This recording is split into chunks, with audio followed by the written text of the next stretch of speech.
ఓం నమ శివాయ. మీకు ఇష్టమైన వ్యక్తిని తలుచుకొని ఈ మూడింటిలో ఒకటి తాకండి. ఇక వాళ్ళ మనసులో ఏముందో వాళ్ళ భాగోతం మొత్తం కూడా ఇప్పుడు మీరు తెలుసుకోవచ్చన్నమాట. నచ్చిన వాళ్ళు ఎవరైనా సరే, ఇంట్లో వాళ్ళు కానివ్వచ్చు, బయట వాళ్ళు కానివ్వచ్చు, ఆఫీస్‌లో కొలీగ్స్ కానీ, ఇలా ఎవరైనా సరే మీకు నచ్చిన ఇష్టమైన వ్యక్తిని ఒకరిని తలుచుకొని ఈ మూడిటిలో ఒకటి తాకారంటే వాళ్ళ పూర్తి భాగోతము, అలానే వాళ్ళు అసలు మీ గురించి ఏమనుకుంటున్నారో ఇలా అన్నీ కూడా తెలుసుకోవచ్చన్నమాట. ఎంతగానో కోరుకుంటున్నా, అలానే కలలు కంటున్నా మీకు ఇష్టమైన వ్యక్తి వాళ్ళు మీ గురించి ఏమనుకుంటున్నారు, వారి మనసులో ఎలాంటి ఆలోచనలు ఉన్నాయి, ఎంత ప్రేమని దాచుకున్నారు, అసలు మిమ్మల్ని ఇష్టపడుతున్నారా లేదా, మొహమాటంతో మీతో ఇలా ఉంటున్నారా, లేదా మిమ్మల్ని దూరం చేసుకోవాలని అనుకుంటున్నారా, దూరంగా వెళ్ళిన వాళ్ళు మళ్ళీ మీ దగ్గరికి వస్తారా రారా, ఇలా ఎన్నో సందేహాలైతే మీ మనసులో ఉన్నాయి కదా. అందుకే మీకు ఇష్టమైన వ్యక్తి గురించి ఆలోచిస్తున్నారు కదా.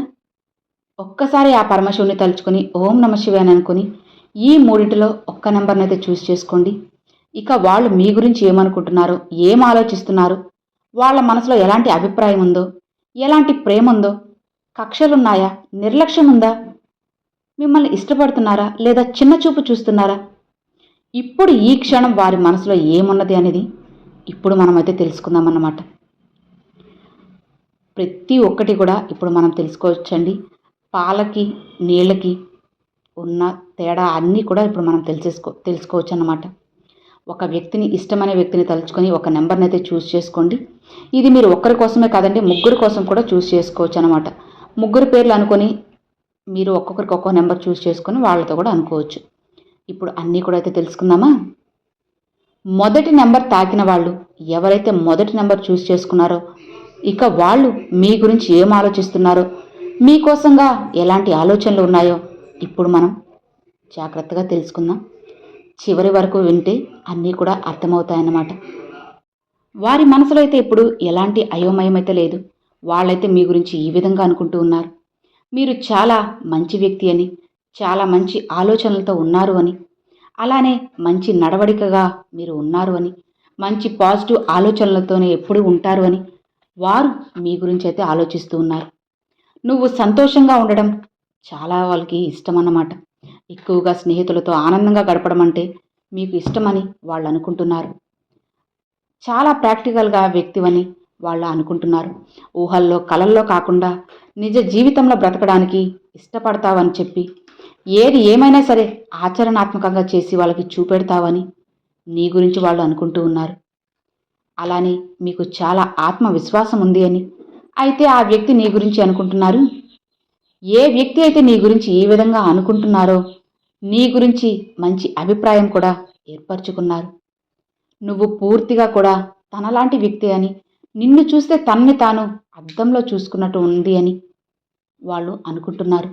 ఇక మీ జీవితంలో జరిగినట్లుగానే వాళ్ళ జీవితంలో కూడా జరిగాయి అని, చెప్పాలంటే మీరు మోసపోయినట్లుగానే వాళ్ళు కూడా మోసపోయారు అని వాళ్ళు అనుకుంటున్నారు. అలానే ప్రతి చోట ఎక్కడ చూసినా సరే మీరిద్దరూ కూడా ఒకేలా ఉన్నారు అని వాళ్ళకి బాగా స్పష్టంగా అయితే అనిపిస్తుందన్నమాట. మీరు ఇతరులకి ఎంత మంచి చేసినా సరే ఎలాంటి మంచి కూడా మీకు రాలేదు అని వాళ్ళు మీ గురించి అనుకుంటూ బాధపడుతున్నారు. ప్రతి వ్యక్తి జీవితంలో బాధ అనేది ఖచ్చితంగా ఉంటుంది. ఆ బాధ గురించి ఎప్పుడు కూడా మాట్లాడుతూ ఉంటారు. కానీ మీరు మాత్రం పూర్తిగా ఆ బాధని మర్చిపోయి మంచి జీవితాన్ని గడపాలి అని అనుకుంటున్నారు. మీరు ఒంటరిగా ఉన్నా సరే, అందరిలో ఉన్నా సరే పైకి మాత్రం చాలా సంతోషంగా కనిపిస్తారు. అలానే ఆ బాధ అస్సలు బయటికి కనపడనివ్వరు. ఆ బాధ ఎవ్వరికి కూడా తెలియనివ్వరు అని వాళ్ళు అనుకుంటున్నారు. గతంలో అంతగా మీకు బాలేదు, నీ జీవితంలో ఎక్కువగా కష్టాలే ఎదుర్కొంటున్నారు. అయినా సరే ఎవ్వరికి కూడా మీరు ఫిర్యాదు చేయలేదు. కానీ వారు మాత్రం మీ ప్రతి విషయాన్ని కూడా గమనించేశారు. పూర్తిగా నువ్వు తనలాంటి వ్యక్తివే అని వాళ్ళు అనుకుంటున్నారు. ఇక్కడ ప్రేమని చెప్పడం లేదు, కానీ గాఢమైన స్నేహం కనపడుతుంది. ఇక్కడ ఆప్యాయత కనిపిస్తుంది, అనురాగం కనపడుతుంది. ఈ వ్యక్తి కూడా నాలాంటి వాళ్ళే అని వాళ్ళు అనుకుంటూ ఉన్నారు. నీకు ఎవరిని కూడా మోసం చేసే గుణం లేదు అని, అందరికీ కూడా సహాయం చేస్తావు అని, తనకి కూడా అలాంటి లక్షణాలే ఉన్నాయని అయితే వాళ్ళు అనుకుంటూ ఉన్నారు. అలానే నీకు ఊరంతా తిరగడం అస్సలు ఇష్టం ఉండదు అని వాళ్ళు అనుకుంటున్నారు. కానీ పుణ్యతీర్థాలకి వెళ్ళడానికి చాలా ఇష్టపడతావని, ఎక్కువ ఆసక్తి చూపుతావని, అక్కడ ప్రశాంతంగా ఉండడానికి ఇష్టపడతావని వాళ్ళు నీలో గమనించారు. ఇప్పుడైతే నువ్వు ప్రేమకి అంత ప్రాధాన్యత ఇవ్వడం లేదు. ఎందుకంటే గతంలో నీకు ప్రేమ విషయంలో అంత సాఫీగా సాగలేదు కూడా. నువ్వు ఈ విషయాన్ని వారికి చెప్పుండొచ్చు, లేదా చెప్పకుండా ఉండొచ్చు కూడా. కానీ ఆ వ్యక్తి అయితే నిన్ను చూసినప్పుడల్లా ఈ వ్యక్తి అచ్చం నాలాంటి వ్యక్తి, అన్నీ కూడా నా లక్షణాలే ఉన్నాయి, నాలానే ఉన్నారు అని అనుకుంటున్నారు. అయితే మీరు వారికి సొంత ప్రతిబింబంలానే కనిపిస్తున్నారు. మీరు కోరుకున్న వ్యక్తి మీ గురించి చాలా మంచిగా అనుకుంటూ ఉన్నారు. అలానే చాలా గొప్పగా ఊహల్లో ఆలోచిస్తున్నారు. మీ జీవితంలో ఏవైతే జరిగాయో, ఎలాంటి సంఘటనలు జరిగాయో అచ్చు అవే వాళ్ళ జీవితంలో కూడా జరిగాయి, అలానే ఉన్నాయి. అసలు మిమ్మల్ని చూస్తే వాళ్ళకి అద్దంలో వాళ్ళని వాళ్ళు చూసుకున్నట్లు ఉంది అని వాళ్ళు అనుకుంటున్నారు. అంటే ఇక్కడ మీ బంధం గొప్పగా ఉంది. ఆ బంధం ఏదైనా సరే, స్నేహమైనా, ప్రేమైనా, లేదా భార్యాభర్తల బంధం, ఇలా ఏదైనా సరే జీవితాంతం కూడా చాలా సాఫీగా అయితే మీకు సాగుతుంది. ఇక మీరు ఏమాత్రం కూడా ఆలోచించాల్సిన అవసరమే లేదన్నమాట. సో ఇది అండి మొదటి నెంబర్ తాకిన వాళ్ళకి. ఇది మీకు కనెక్ట్ అయింది, నచ్చిందని అనుకుంటున్నాను.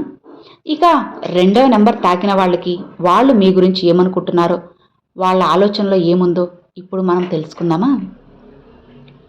ఇక వాళ్ళు మీరు ఎంతగానో ఆలోచిస్తున్నా, ఎదురు చూస్తున్న ఆ వ్యక్తి మీ గురించి ఏమనుకుంటున్నారో తెలుసా?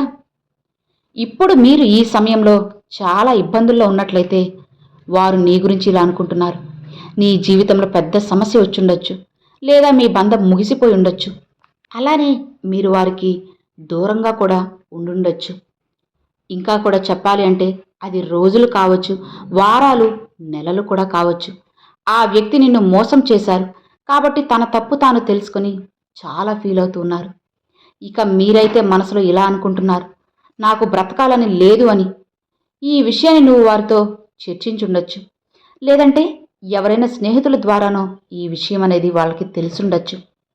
అంటే నీ మనసులో ఉన్న బాధ ఏదైతే ఉందో, అది నాకు చాలా బాధగా ఉంది, నాకు బ్రతకాలని లేదు అని నువ్వు తెలిసిన వారి దగ్గర ఎవరితోనైనా నువ్వు చెప్పుండొచ్చు. వాళ్ళైతే ఆ వ్యక్తికి చెప్పుండొచ్చు. ఇక ఆ వ్యక్తి ఎలా అనుకుంటున్నారు, నువ్వు ఇప్పుడు బాధలో ఉన్నావని వాళ్ళు అనుకుని బాధపడుతున్నారు కూడా. ఇంకా ఈ వ్యక్తి ఏమనుకుంటున్నారో తెలుసా? మీకు ఏదైనా సరే అనారోగ్య సమస్య వచ్చుండొచ్చు, నువ్వు చాలా ఇబ్బంది పడుతున్నావనైతే వాళ్ళు అనుకుంటూ ఉన్నారు.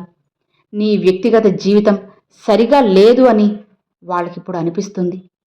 గతంలో నువ్వు ఎన్నో విజయాలు సాధించావు, ఎన్నో పేరు ప్రతిష్టలు సంపాదించావు.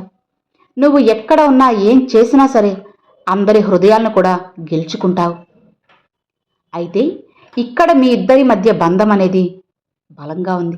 అది ఏదైనా సరే విడదీయలేని బంధం అయితే మీ ఇద్దరి మధ్య ఉంది. ఆ వ్యక్తికైతే అర్థమైంది. ఆ వ్యక్తి ఇలా అనుకుంటున్నారు, నిన్ను మోసం చేయడం వల్ల నువ్వు ఒంటరిగా మిగిలిపోయావనైతే వాళ్ళు అనుకుంటున్నారు. నీ వ్యక్తిగత జీవితం అయితే నువ్వు కోల్పోయావని వాళ్ళు అనుకుంటున్నారు. కెరియర్ పరంగా ఎంత బాగున్నా సరే బంధం విషయంలో మాత్రం చాలా బాధగా అయితే మీరున్నారు. ఇక ఈ సమయంలో వారు నీ గురించి ఏమనుకుంటున్నారో తెలుసా? నువ్వు వారిని చాలా గుర్తు చేసుకుంటున్నావని. ఇక్కడ మీ ఇద్దరికి ఒకరంటే ఒకరికి చాలా ఇష్టం. మీ ఇద్దరి మధ్య కూడా చాలా ప్రేమ ఉంది, అలానే ఆప్యాయత ఉంది.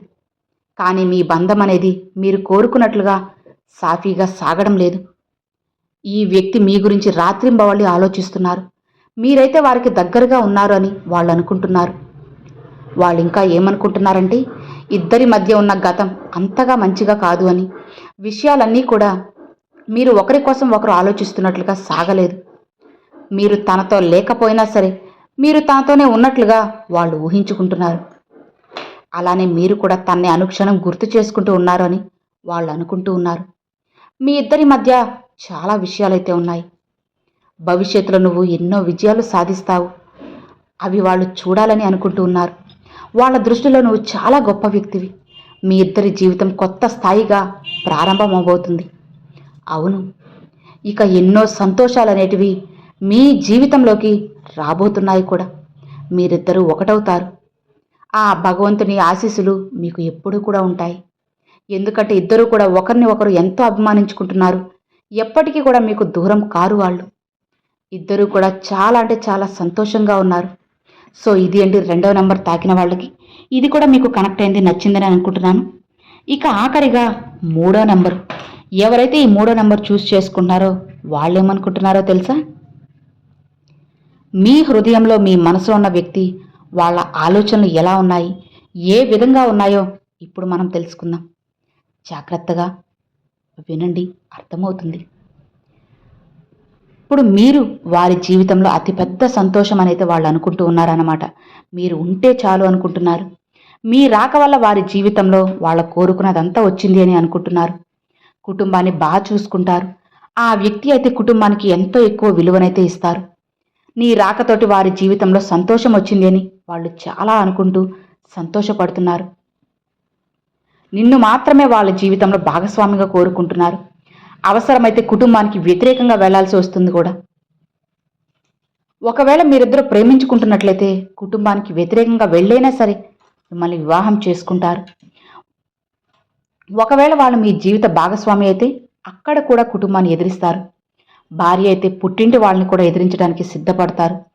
అత్తింటి వారి నుంచి అయితే మీ భార్య అలా చేస్తుంది ఇలా చేస్తుంది అని చెప్పినా సరే వారిని ఎదిరించడానికి కూడా భర్త సిద్ధపడతాడు.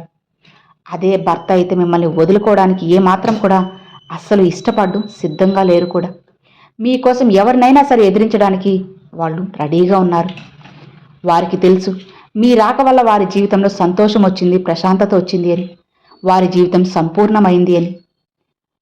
అయితే అంతే వాళ్ళు భావిస్తూ ఉన్నారు. ఎలాంటి అడ్డంకులు వచ్చినా సరే మీతో బంధాన్ని మాత్రం ఎట్టి పరిస్థితులను కొనసాగించాలని, అడ్డంకులని తొలగించడానికి వాళ్ళైతే ఇంకా సిద్ధంగా ఉన్నారు. వారైతే ఇప్పుడు మీకు చాలా ప్రేమను ఇవ్వాలని, సంతోషాన్ని ఇవ్వాలి అని వాళ్ళు కోరుకుంటూ ఉన్నారు. ఆ వ్యక్తి రాత్రింబవళ్ళు మీ గురించి ఆలోచిస్తూ ఉన్నారు. మీరు ఒకవేళ తన లైఫ్లో లేకపోతే తన జీవితం ఏమైపోతుందో అని అనుకుంటున్నారు. మీ ఇద్దరి బంధంలో కుటుంబం అయితే అడ్డుగా వస్తుంది. దాన్ని దాటి మీరైతే సంతోషంగా ఉంటారు. ఇంకా ఈ వ్యక్తి మీ గురించి ఏమనుకుంటున్నారో తెలుసా? తన సంతోషం అంతా కూడా మీ దగ్గరే ఉంది అని, నువ్వు తన కోసం ఏమైనా చేయగలవు అని, తనని బాగా అర్థం చేసుకుంటావని, అలాంటి నిన్ను అస్సలు వదులుకోకూడదు అని, జీవితాంతం కూడా నీతో కలిసి ఉండాలి అని భగవంతుని ప్రతి క్షణం కూడా వేడుకుంటూ ఉన్నారు. ఇక నీతో తోడు నీడగా ఉండాలి అనేది వాళ్ళు ఆశపడుతూ ఉన్నారు. రాత్రింబవళ్ళు మీ గురించి ఆలోచిస్తూ ఉన్నారు. అలానే ఆ వ్యక్తి నీ జీవితంలోకి రావడం వల్ల మీరు కన్న కళ్ళన్నీ కూడా నిజమయ్యాయని అనుకుంటున్నారు. నీ రాక వారి జీవితంలో వెలుగుని నింపుతుంది. నీ రాక వాళ్ళ జీవితంలో ఒక శక్తినిస్తుంది. ఇంతటి అదృష్ట దేవతని, దేవుణ్ణి నేను వదులుకోకూడదు అనైతే వాళ్ళు గట్టిగా నమ్ముతున్నారు. ఎలా అయినా సరే నీతో జీవితాన్ని ఆనందంగా సంతోషంగా గడపాలి అని, ఈ బంధాన్ని వివాహ బంధంగా మార్చుకోవాలని అయితే వాళ్ళు ఆశపడుతున్నారన్నమాట. కాబట్టి మీరు ధైర్యంగా సంతోషంగా ఉండండి. నిశ్చింతగా వాళ్ళు మీకు తోడుగా ఉంటారు. సో ఇది అండి మూడో నెంబర్ తాకిన వాళ్ళకి. ఇది కూడా మీకు కనెక్ట్ అయింది, నచ్చిందని అనుకుంటున్నాను. మరి ఈ మూడిట్లో మీరు ఏ నెంబర్ చూస్ చేసుకున్నది నాకు తప్పకుండా కామెంట్లు అయితే షేర్ చేసుకోండి. అలానే ఓం నమ శివాయ అని కూడా కామెంట్లు అయితే షేర్ చేసుకోండి ఫ్రెండ్స్. వీడియో నచ్చితే లైక్ చేయండి, మరికొంతమంది మీ ఫ్రెండ్స్ అండ్ ఫ్యామిలీస్కి షేర్ చేయండి. ఫస్ట్గా మన ఛానల్ చూసేవాళ్ళు సబ్స్క్రైబ్ చేసి సపోర్ట్ చేయండి ఫ్రెండ్స్. Thanks for watching. ఓం నమ శివాయ. శివాయ నమః.